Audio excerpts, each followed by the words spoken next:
अपने सगे बाप का मुंह काला करके उसे 14 जूते मारने के लिए जाटनी का लड़का अपनी योजना अनुसार पूरे नगर में अपने चुनौती भरे इश्तेहार छपवा देता है।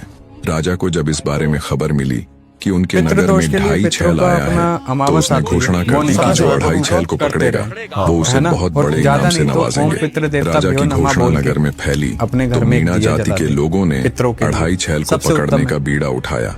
पुराने समय में मीणा जाति एक बहादुर और योद्धा जाति मानी जाती थी। मीणा जाति के लोग राजा के समक्ष उपस्थित हुए और बड़े आत्मविश्वास के साथ बोले, हम उस दुष्ट 2.5 छैल को पकड़ कर दिखाएंगे। राजा ने खुशी खुशी उन्हें शुभ कामनाएं दी। दूसरी तरफ 2.5 छैल यानी जाटनी का लड़का उस बूढ़ी मालिन से पूछता है, बुढ़िया माई, आज नगर में ये हो हल्ला कैसा है? तब बूढ़ी मालिन बोली, अरे बेटा क्या बताऊं, नगर में कोई 2.5 छैल आया है जिसे पकड़ने का जिम्मा आज मीणा जाति के लोगों ने उठाया है। बूढ़ी मालिन की बात सुन शातिर मुस्कान के साथ 2.5 छैल बोला, ओह तो ये बात है।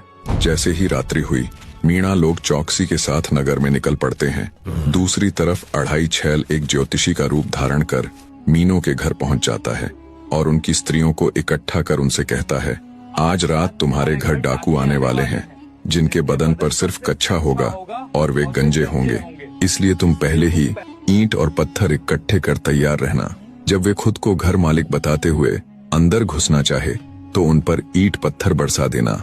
इस तरह ज्योतिषी रूपी 2.5 छैल मीणाओं की स्त्रियों को बहला फुसलाकर वहां से चला जाता है। फिर वो एक नाई यानी बाल काटने वाले का रूप धारण कर एक तालाब के किनारे बैठ जाता है।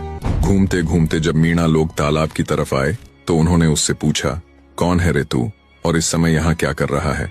तब नाई रूपी 2.5 छैल बोला, दरअसल आज रात 2.5 छैल अपनी हजामत यानी दाढ़ी बनवाने के लिए मेरे पास आने वाला है, बस उसी के इंतजार में बैठा हूँ। नाई की बात सुन मीणा लोगों की आंखें चमक उठी। 2.5 छैल आने वाला है। वे नाई से बोले, हम भी यहाँ छिपकर उसका इंतजार करेंगे। तब नाई बोला, नहीं नहीं, ऐसे तो वो तुम्हें पहचान लेगा।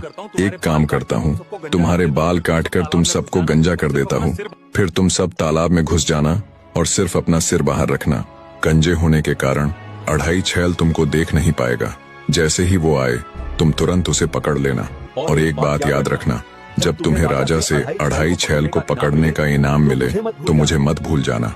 इस तरह नाई रूपी 2.5 छैल मीणा लोगों को भी बेवकूफ बना देता है और वे खुशी खुशी उसके कहे अनुसार करते हैं। जब वे गंजे होकर पानी में उतरे तो 2.5 छैल उनके वस्त्रों को वहां से उठाकर चंपत हो जाता है और वे तालाब में उसका इंतजार कर रहे थे। बने रहे।